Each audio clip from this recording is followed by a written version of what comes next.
The NFL is back, and FanDuel's got everything you need to play your game, from same-game parlays to live betting. Right now, new customers bet $5 and get $300 in bonus bets if you win. 21 plus in present and select states. 18 plus in Kentucky and Wyoming. Must be first online real money wager. $5 deposit required. Bonus issued as non-withdrawable bonus bets that expire 7 days after receipt. Restrictions apply. See full terms at FanDuel.com/sportsbook. Gambling problem? Call 1-800-GAMBLER. The Ducks unimpressively crushed Northwestern in a so-what type of game by the lake, which cost them some spots in the AP poll. What does it all mean? We're going to make sense of it here on the Ducks Confidential Podcast. I'm Aaron Fentress of the Oregonian and OregonLive, and I'm joined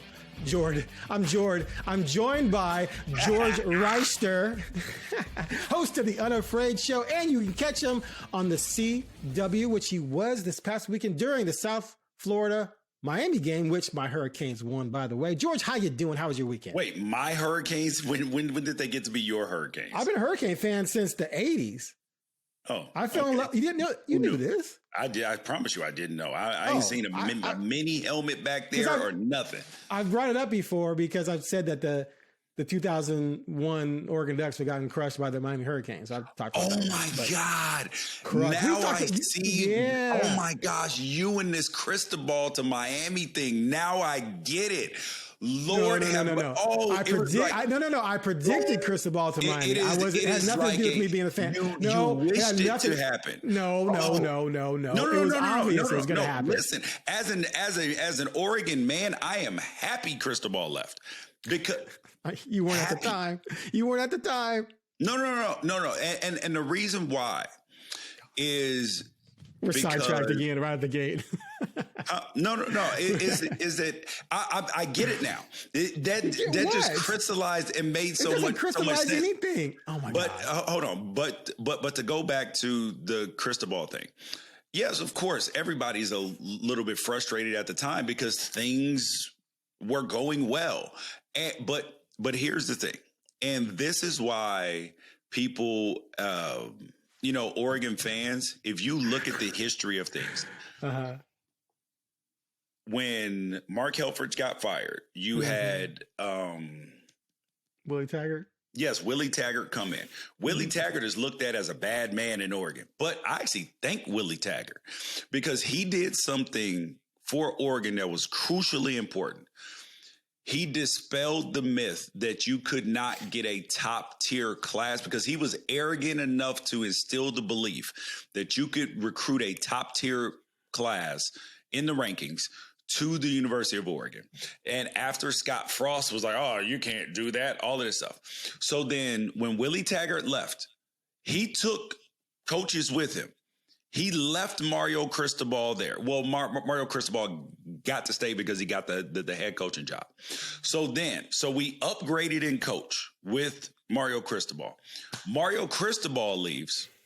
We upgraded in coach again. And there's no knock on Mario because he's doing a really good job now down at Miami. He's rebuilt the program, all of that stuff. But Oregon has not ended up any worse for the wear and actually in better situations because of it. So I've got no problem. Like I got nothing but, hey, great job, Mario. Hope you have all the success down there at Miami. No. Okay. We're not going to slide into that debate. I'm going to let all that go. So let it go. I predicted Mario would leave the day he got hired for Miami. Everyone told me I was crazy. I was called some hellacious stuff online. You thought I was crazy. And sure enough, as soon as Miami came calling, boom, he was gone. But at the time when it happened, I said, there's life after Mario Cristobal. It's going to be okay. And they'll be fish. And then I praised the hire of Dan Lanning. Like, that was a good hire. I never once said you lose Mario, you're done. I just thought he was going to leave. And he did. But I said I was going to let it go and I didn't. But I'm going to let it go. We're moving. Okay. Let's move on. I just Dan Lanning's doing a good job. Open at the time, but okay. Dan Lanning's doing a good job. They would still be good with the guy who, by the way, he won 2 conference championship games as the underdog. No, we're not doing the Helfrich thing. No, we're not doing it. No, I'm not talking Helfrich. I'm talking about Mario. Mario won 2 conference championship games as the underdog and went to a Rose Bowl. Okay, so he did a good job. Let's not pretend. For sure. So let's not make it. See, I hate it when fans make it this coach people feel like they have to trash one coach to prop another, to trash Mario to praise Lanning. We're not trashing Mario. You said we got a much better coach. We're much better. No, blah, I blah, didn't. blah. No, You're not, no, that's not you're what not I necessarily said. much better. That's what you said. That's what I everyone didn't say says. much But again, better. I said we got a better coach. We are and we're in a digressing better into something situation. that we need to move on from. Let's just let it go. Let's Some go. other day we'll have this debate. Okay. Sorry, everybody, but yes, I'm a Miami Hurricane fan. I have been since the 80s because they threw the ball a lot, unlike a lot of teams in the 80s who were running the ball all the time. And I grew up a receiver, and so I like that. So I jumped on the bandwagon during the Kozar days. Anyway, today's episode of Ducks Confidential is brought to you by Travel Lane County, an organization that promotes travel and tourism in the Eugene, Cascades, and Coast region. Ducks fans can find out more at www.eugenecascadescoast.org. Okay, we didn't get a 2001 Miami Oregon showdowns, which is one of the reasons why I've always had a lack of respect for how college football operates. But in today's world, that game probably could have happened. All right. But it didn't. But maybe this year, because Miami's ranked number 4. The Ducks are ranked. Yeah, Miami's 1 and 4. Ducks are ranked number 6. Yep. I would. Oh my God, dude. If I were still on the Blazers beat, and the Ducks played Miami in the playoffs, I'd be like, I'm going to help cover that game. I would kill to cover that game because the drama would just be. Oh my God, yes. But unlike how amazing that would be or could have been 25 years ago, we got a dud of a game on Saturday with Oregon and Northwestern, which is what we're here to talk about, despite our opening. I was there. Very uninspiring performance by the Ducks. Interesting setting. Let me finish. Let me finish. You're doing it again. Listen, I got a question for you. I have a question for you, Aaron. I have a question for you. So you just wait for an opening. Go ahead. No, first thing is because I didn't want you to get too far in the weeds. Number one, first thing is, can you set the scene for us? Because you were like, it's uninspiring, all of this stuff. So when you got to Northwestern, tell us what that stadium experience was like. That's what I want to know. Because like the actual environment. Yes, it was uninspiring, all that stuff. So I didn't want you to get too far down there. Okay, I literally said it was an interesting environment, and then you cut me off. So it was I think it's their soccer stadium by Lake Michigan. Very quaint, nice stadium, by the way. Obviously not major college football-esque, more like small college or high school. Actually, probably high school programs in Texas would laugh at it. But it was a very nice setting, like up against the lake. Very beautiful. No doubt about that. Press box, heinous. Felt like I was back covering high school football, which actually was a fun time, by the way. So I kind of found that a little nostalgic. Weather-wise, it was pouring, and your man here didn't have an umbrella, so I was a little worried, but the rain stopped by the time I got to the stadium. However, for some other riders who got there earlier, had to walk like a mile from the parking garage to the stadium, they got just dumped on. Matt Preem, who works for 24/7, he said his laptop got wet in his bag, and James Cruppier, who I worked with, was freaking out about it. But the rain stopped by the time the game started, for the most part, a little drizzle. But the wind, bro, the wind was no joke. Like, it was coming in. We were watching punts before the game, practice punts. Dude's punts were going up, nice, looking good. He got about the 40 and it just died. And so you knew going in that was going to impact the passing game, which is why I'm not going to. I mean, Dante Moore had a solid game. That pick, I don't even think was really his fault. It was a bad read maybe, but the wind got that. So it was a very interesting place to be and watch the game, but the game itself was a dud. And what I mean by that is it was just one of those games where Team A was just vastly superior to Team B. Team A played like a B- C level game, but it didn't matter because Team B just was incapable of taking advantage of it. So yeah, kind of a methodical, boring win. But in the grand scheme of things, it's fine. It doesn't matter. These things How many people were there? They announced sellout crowd, I think, so about 12,000. That's not very many. No. So your initial impressions of the game before we get into detailed segments here. See, the reason why I wanted to know all of that stuff is because to me, it felt like it was obviously a bring your own juice game. It was a game that you were going to win against an opponent that you were going to beat. And 9 a.m. kickoff, 2 time zones away. The wind is bad. The weather was bad. Like there was no juice available outside of whatever you brought, right? Right. And then it was against an opponent who I was texting with a Big Ten coach during the game. And I was a little irritated in the beginning of the game, like with the lack of with them getting too many first downs, which is also being a spoiled fan on some level. Right. And then I was like, man, and he was like, yo, you don't understand, George. Northwestern is one of the most physical teams in the nation. Like, don't worry, this will settle down. Don't worry about it. Like, and I was like, okay. And so, and you said, what was the word that you used in the beginning? An uninspiring, uneventful crushing unimpressively crushed. Yes, unimpressively crushed, because it was 34-0. I mean, there was never a point in time where Oregon was ever even like threatened. They were only up 10-0 and backed up on their 11. That was like the only moment, and then they drove 89 and scored. Yeah, that's what I'm saying. Is that it wasn't like they were up 10. Northwestern was on their 11. Like it was, they were up 10 with the ball. So, but they were in trouble because they faced a 3rd and 11. It was like, oh no. Yeah. Oh no, a 3rd and 11. Only up 10. Yeah. So late in the second quarter though. So Yeah. So I appreciated the win.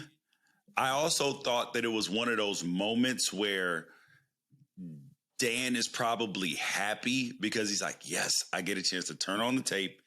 And there's a lot to look at. There's a little bit of humility that gets sunk in after this game because, like, yes, you weren't threatened, but you can also harp on that the standard was not met, and they also got a chance to go on the road, couple time zones away, early kick, which you're gonna, like in 2 weeks you're gonna have another situation, except you're gonna be 3 time zones away.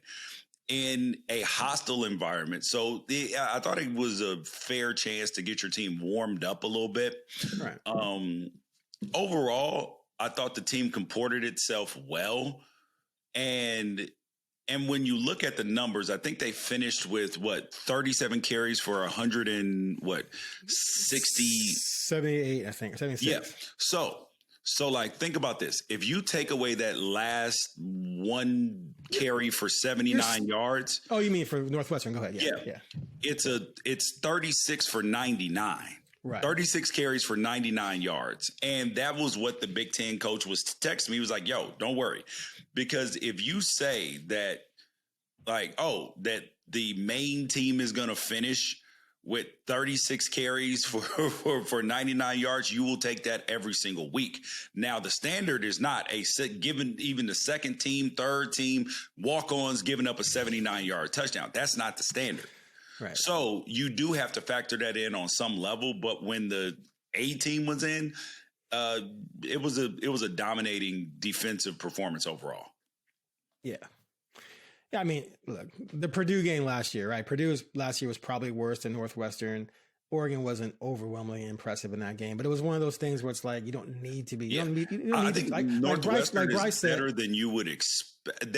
I think they're better up front than you would than people think that they are. Their problem is the quarterback. Right, 100%, which we'll get to. But like the Purdue game, if they had competent quarterback play, they would have scored. Like the Oregon probably would have then scored 48. It would have been 48, like 29 or 20. Something. Yeah. So anyway, you don't have to win every game by 60. Like Bryce Fentress said, he's like, you'd like to think you can win every game by 60, but it doesn't happen. Other teams are good too. Anyway. All right. 3 words. My 3 words are they just got her done. Got her done. In line of what we're talking about, all the aesthetics don't matter. The nitpicking doesn't matter that much. It's just like, you went in, you got her done, you walked away with a win, an impressive, well, not impressive, but a lopsided win. So, hey, all good. Your 3 My words. 3 words. That was cute. I was debating between, that was cute and on to Cincinnati. Like that was my thing about it, is that there's so much business that has to be done between now and December, right? Is that I don't want us to get caught up in now, mind you, you don't want the team to look bad, right? Right. But you also can't be in this day and age in football, style points are not going to matter very much in the Big Ten. Like wins and losses are going to win. Like you want to be peaking in December.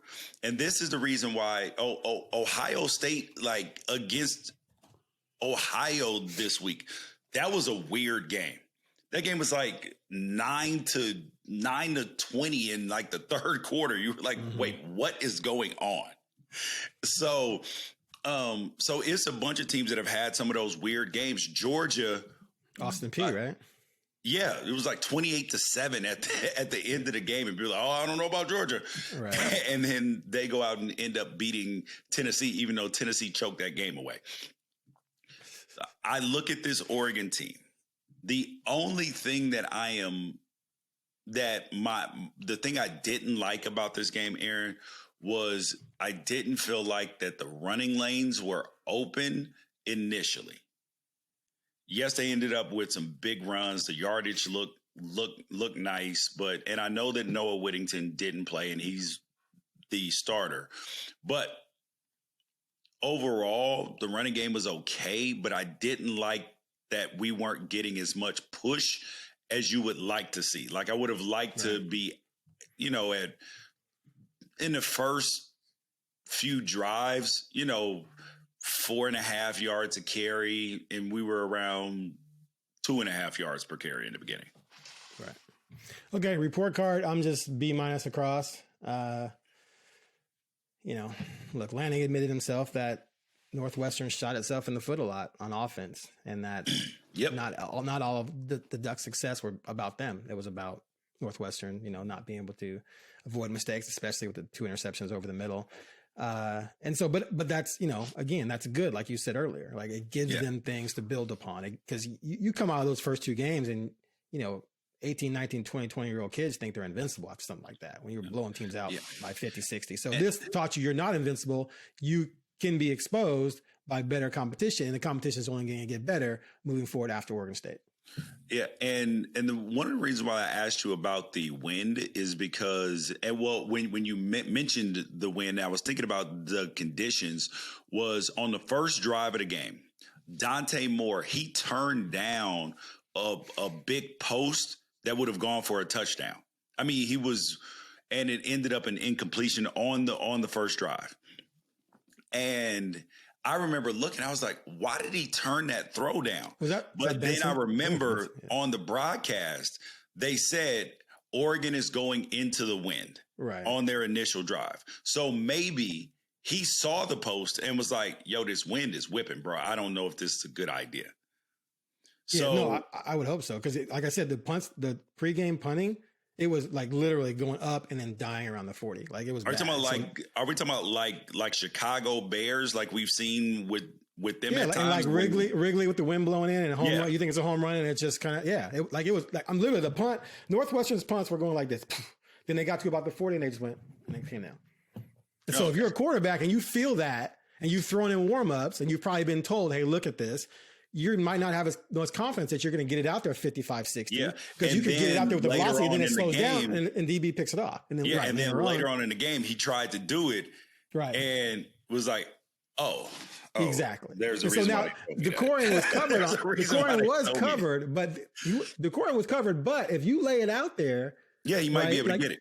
Right. It could have been one of those where he just drops it right in between 3 defenders. And it's like, oh, my God. But it died. And it predictably because he was thrown right into the wind. So anyway. All right. Anything else on report card? You good? No, I was most impressed with Dante Moore, to be honest with you, because he did some really good work on third downs. Like that gave me confidence for the future because he stepped up in the pocket. He made some throws, threw on time, threw in some windows. And I was like, oh, okay, this might be a guy that we can put the game on his back at times. Like that was highly encouraging. Okay, so I got one nitpick back on the offense. So you talked about taking away one run, right? So Ducks, 176 yards rushing on 30 carries. You take away the one run by Hill, 66-yarder, that's 110 yards on 29 carries, which is like 3 point something per carry. Point. Right. So that is a little bit of a like, okay, does this mean, okay, you rushed for 300 on Oklahoma State, sorry, right? But we know what Oklahoma State is. They're completely rebuilding. They're out trying to sign, Division II All-Americans. And that's not who Northwestern is. No, I'm talking about Oklahoma State when they ran all over Oklahoma State. I said they quit. Yeah, I'm sorry, that Oklahoma State quit. They might have quit, but they were getting gashed for the first half too. For sure. So in this game, you couldn't get the running game going to where your running game was carrying drives, which is why you had more in situations where you had to convert on third down, which you said he did a good job of. So that's one thing where it's like, okay, Northwestern is not a high-end Big Ten team. They are different than Oklahoma State. And the first time you play a team that, like you said, is physical, you didn't exactly meet it with dominating authority that screams national champion. That's all I'm saying. Now, again, it's just one game. Next week. That's why I think that this would, and we'll know this week more because it'll be a little bit of a wake up call because Oregon State with Trent Bray as their head coach, he's a very good defensive coordinator. He's the same defensive coordinator that beat Oregon a couple years ago. He's the same guy. So you can't think that the scheme is going, and Will Stein was the offensive coordinator. So you can't think that this next upcoming game is just going to be a schematic, just wipeout. This is going to have to be a level of physicality. And we're now getting into the point in the schedule where physicality is going to be demanded every single week. But I do think that it's going to be easier to bring that because you're looking at, because you've gotten a little piece of humble pie and now you're saying, oh, now we're getting into the meat of this schedule and we can't be playing around. Right. Are you concerned at all about the long drive, the 6-minute drive? 6-minute drive. And then that 7-minute drive to open the third quarter where they were able to move the ball on the ground. No, because if you look at Oregon's defensive line substitutions, that wasn't who we would have expected to start the game. One, and it wasn't expected who we would have been playing. Like they're still playing so many players. Oregon played 77 players in the first game, 81, and I think every single player except Noah Whittington, who was dressed out, played this last week.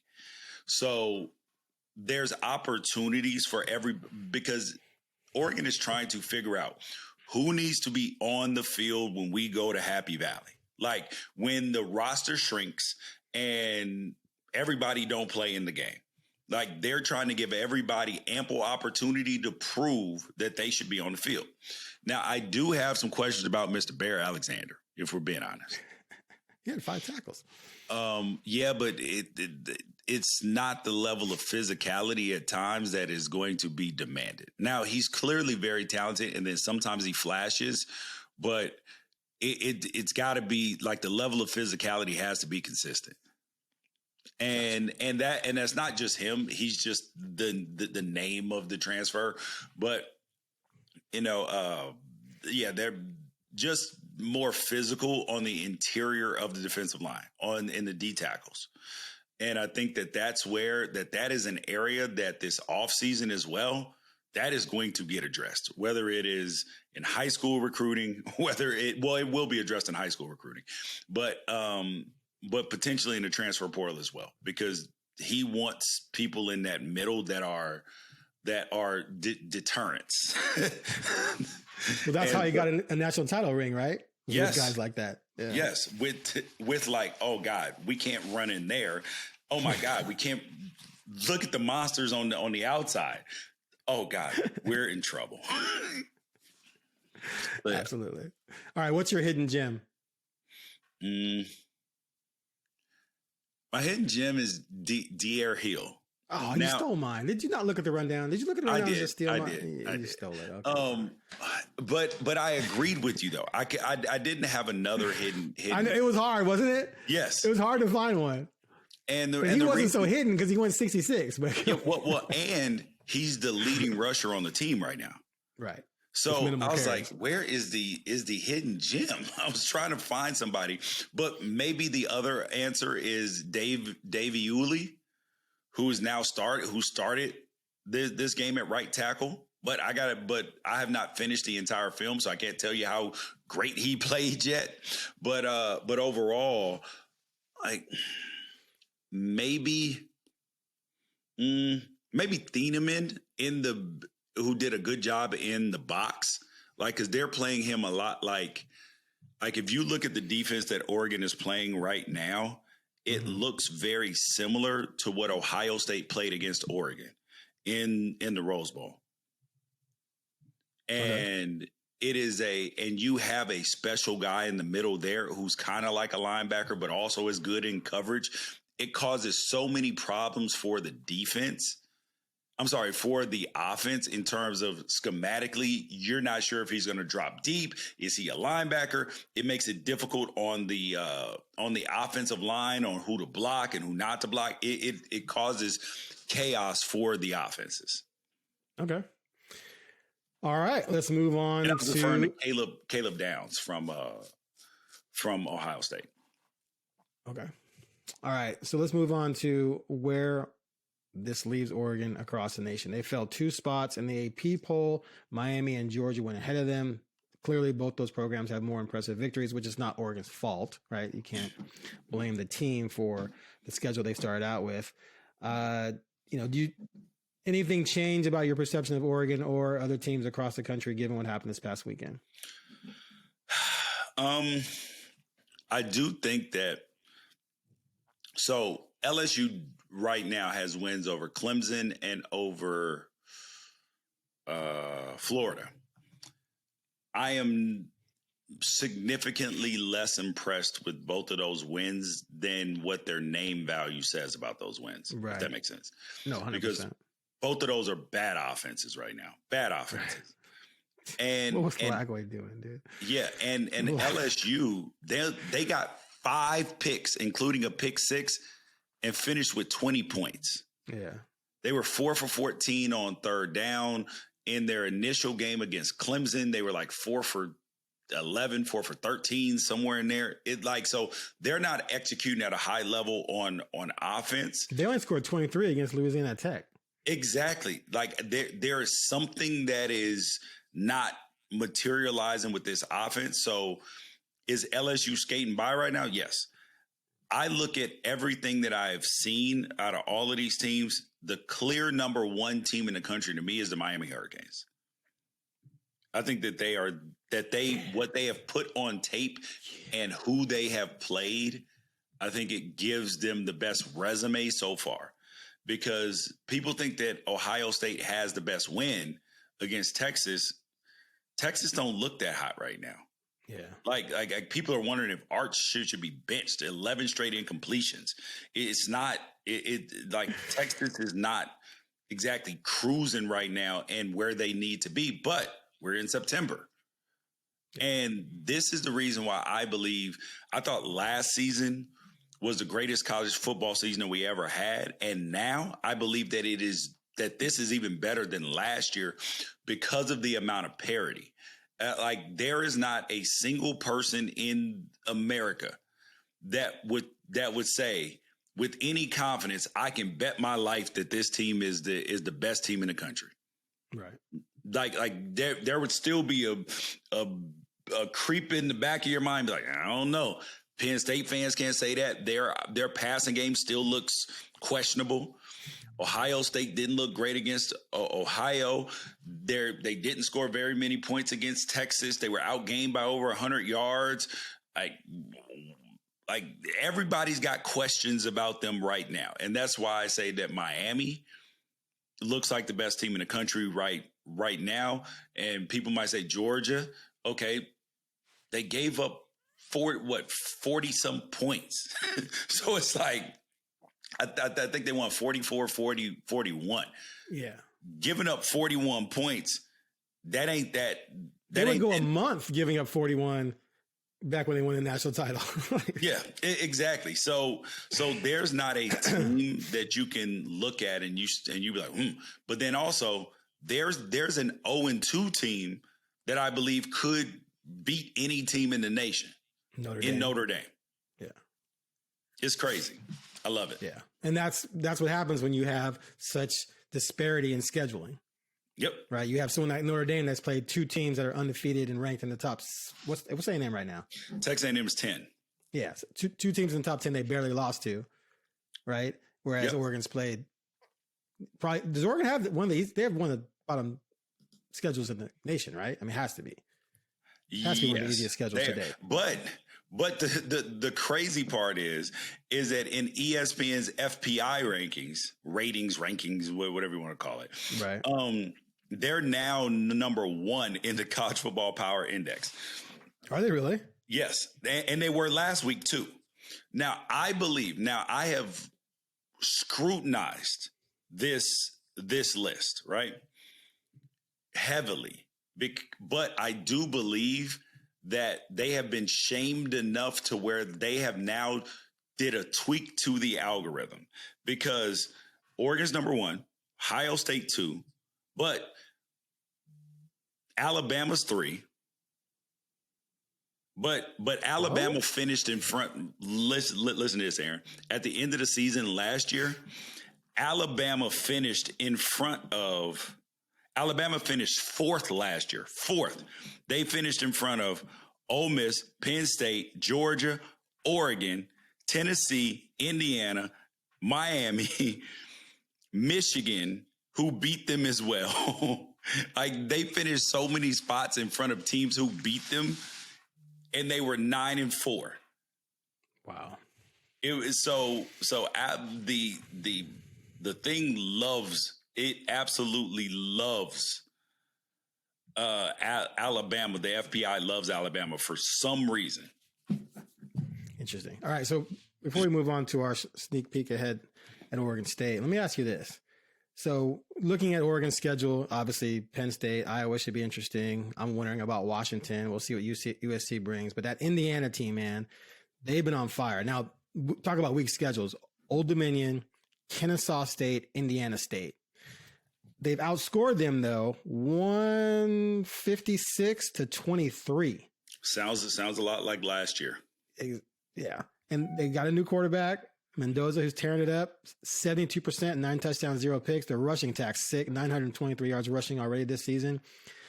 Is that game looking a little scary for you, that Oregon-Indiana game? So there is something that people haven't talked about yet, which is going to be a talking point soon. So Penn State, Indiana, Iowa, and I believe Minnesota as well. What do they all have in common who are on the Duck schedule? They don't play Penn State or Ohio State, I'm guessing. I mean, one of them's Penn State. So Penn State, right. Indiana, play each other. Iowa, and I believe it's Minnesota as well. So they don't play Ohio State. Correct. But no. What do all 4 of those teams are on Oregon's schedule? They all have one thing in common. They all aren't Oregon. I don't know. They play Oregon coming off a bye week. I don't know what. Yep. Oh, okay. Yep. Yeah. See, I knew that. They play Oregon coming off bye weeks.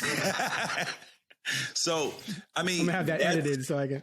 Yeah, that's definitely I mean, you can call it an advantage, you can call it a disadvantage, but that is something that you can be more healthy. Oh, it's an advantage. Yeah. Huh? Yeah. It was definitely an advantage. Yeah. So, where Oregon's schedule in terms of their buys, it sets them up in a good spot, but it also puts them in a situation to where they're also playing teams coming off of buys 4 times this season.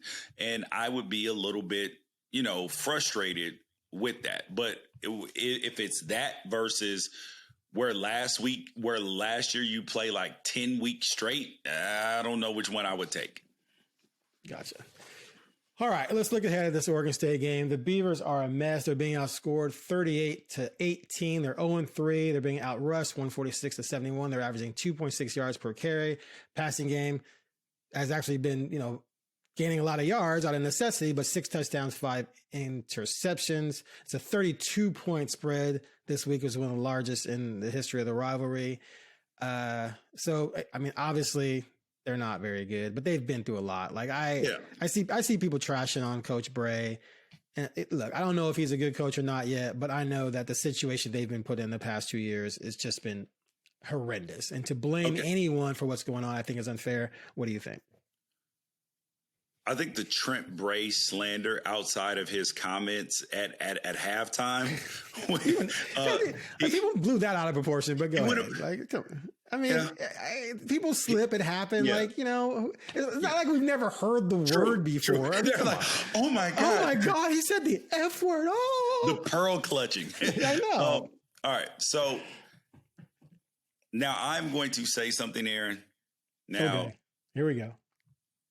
And I need like a bucket of popcorn I could just pull up, be like.